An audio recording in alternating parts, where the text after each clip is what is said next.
Assalamualaikum warahmatullahi wabarakatuh. Perkenalkan, nama saya Muhammad Ramadan Budiman dari kelas 5E Administrasi Negara. Di sini saya akan menjelaskan apa itu pajak dan retribusi daerah guna memenuhi tugas individu mata kuliah pajak dan retribusi daerah yang diampu oleh dosen Pak Firdaus SIP MSOS. Oke, kita lanjut ya. Pengertian pajak. Apa yang dimaksud dengan pajak? Pajak adalah pungutan wajib dari rakyat untuk negara. Setiap sen uang pajak yang dibayarkan rakyat akan masuk dalam pos pendapatan negara dari sektor pajak. Penggunaannya untuk membiayai belanja pemerintah pusat maupun daerah demi kesejahteraan masyarakat. Ciri-ciri pajak. Sini saya menampilkan 4 ciri-ciri pajak. Yang pertama itu pajak merupakan kontribusi wajib warga negara. Artinya setiap orang memiliki kewajiban untuk membayar pajak. Namun hal tersebut hanya berlaku untuk warga negara yang sudah memenuhi syarat subjektif dan syarat objektif, yaitu warga negara memiliki penghasilan melebihi penghasilan tidak kena pajak atau PTKP. Yang kedua, pajak bersifat memaksa untuk setiap warga negara. Jika seseorang sudah memenuhi syarat subjektif serta objektif, maka wajib untuk membayar pajak. Dalam undang-undang pun juga dijelaskan jika seseorang dengan sengaja tidak membayar pajak yang seharusnya dibayarkan, maka ada ancaman sanksi administratif maupun hukuman secara pidana. Yang ketiga yaitu warga negara tidak mendapatkan imbalan langsung. Jadi ketika membayar pajak dalam jumlah tertentu, Anda tidak langsung menerima manfaat pajak yang dibayar. Yang akan Anda dapatkan misalnya berupa perbaikan jalan raya di daerah Anda, fasilitas kesehatan gratis bagi keluarga, beasiswa pendidikan bagi anak Anda, dan lainnya. Lalu yang keempat itu berdasarkan undang-undang, artinya pajak diatur dalam undang-undang negara. Fungsi pajak. Di sini saya menampilkan 4 fungsi pajak. Yang pertama itu fungsi anggaran. Pajak merupakan sumber pemasukan keuangan negara dengan cara mengumpulkan dana atau uang dari wajib pajak ke kas negara untuk membiayai pembangunan nasional atau pengeluaran negara lainnya. Yang kedua itu fungsi mengatur.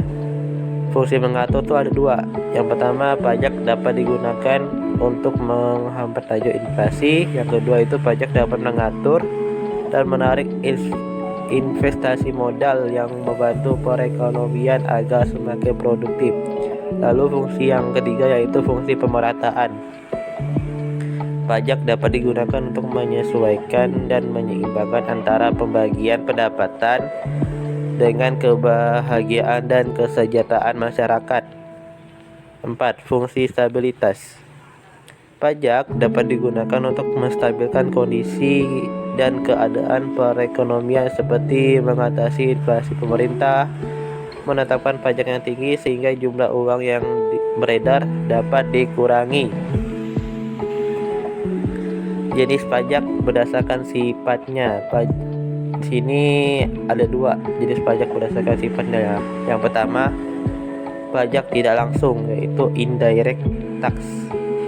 Pajak tidak langsung merupakan pajak yang hanya diberikan kepada wajib pajak bila melakukan peristiwa atau perbuatan tertentu. Contohnya itu pajak penjualan atas barang mewah. Yang kedua itu pajak langsung. Pajak langsung merupakan pajak yang diberikan secara berkala kepada wajib pajak berlandaskan surat ketetapan pajak yang dibuat kantor pajak. Contohnya itu pajak bumi dan penghasilan. Jenis pajak berdasarkan objek dan subjek pajak. Yang pertama itu pajak objektif. Pajak objektif adalah pajak yang pengambilannya berdasarkan objeknya. Contohnya itu pajak impor, kendaraan bermotor, biaya materai, dan masih banyak yang lainnya. Lalu pajak subjektif, yaitu pajak subjektif adalah pajak yang pengambilannya berdasarkan subjeknya. Contohnya itu pajak kekayaan dan pajak penghasilan. Jenis-jenis pajak berdasarkan instansi pemungut, yaitu pajak daerah dan pajak negara. Pajak daerah merupakan pajak yang dipungut pemerintah daerah dan terbatas hanya pada rakyat daerah itu sendiri, baik dipungut pemerintah daerah tingkat 2 maupun pemerintah daerah tingkat 1. Contohnya itu pajak hotel, pajak hiburan, pajak restoran, pajak kendaraan bermotor, dan masih banyak yang lainnya. Yang kedua yaitu pajak negara atau pusat. Pajak negara merupakan pajak yang dipungut oleh pemerintah pusat melalui instansi terkait, yaitu Direktorat Jenderal Pajak.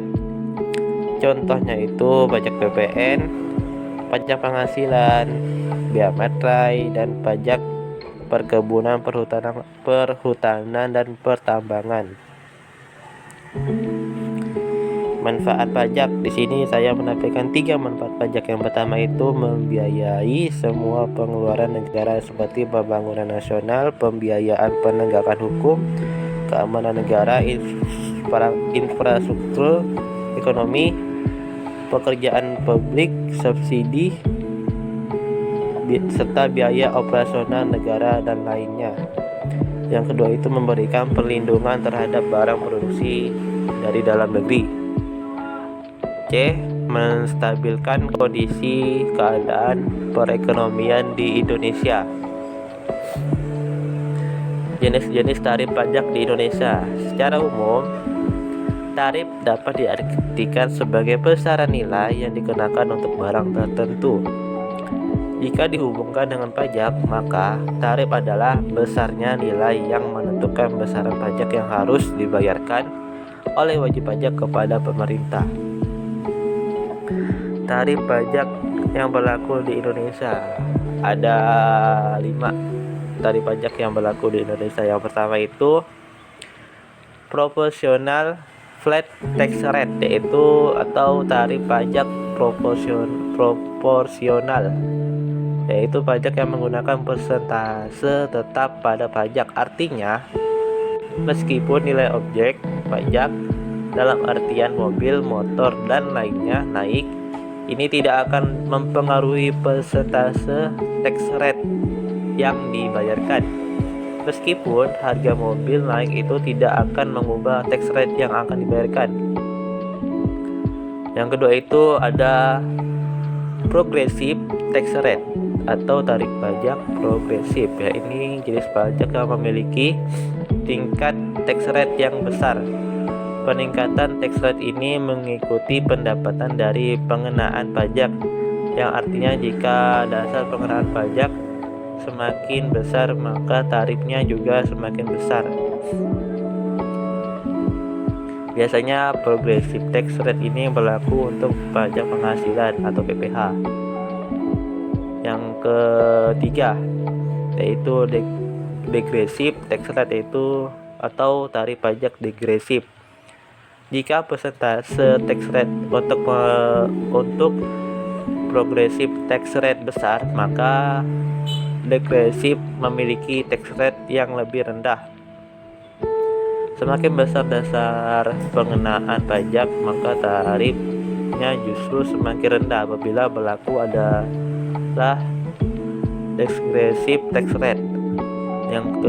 Yang keempat, pajak tetap, yang memiliki besaran tarif yang tetap untuk pengenaan pajak. Jadi berapapun nominal pajaknya, tarif yang dikenakan akan tetap atau sama saja. Misalnya tuh biaya materai untuk dokumen pajak seperti surat perjanjian yang terdiri dari 2 jenis saja, yaitu 6.000 dan 3.000. Yang terakhir yaitu pajak ad valorem dan spesifik, yaitu pajak yang diberlakukan untuk barang impor dengan persentase tertentu. Pada beberapa kasus dapat dilihat contoh dari jenisnya ini, yakni untuk beras impor tarif 10% dari beratnya, sedangkan tarif spesifik lebih diususkan untuk pajak barang impor juga. Pengertian retribusi daerah. Apa yang dimaksud dengan retribusi daerah? Menurut Undang-Undang Nomor 28 Tahun 2009 tentang pajak daerah dan retribusi daerah. Retribusi daerah merupakan pungutan daerah sebagai pembayaran atas jasa atau pemberian izin tertentu yang khusus disediakan dan atau diberikan oleh pemerintah daerah untuk kepentingan pribadi atau badan. Jenis-jenis retribusi daerah. Retribusi daerah dibagi menjadi 3 jenis seperti yang tertuang dalam Undang-Undang Nomor 28 Tahun 2009, yaitu retribusi jasa umum, retribusi jasa usaha, dan retribusi perizinan tertentu. Untuk lebih jelasnya, mari kita bahas satu persatu. Sini ada retribusi jasa umum.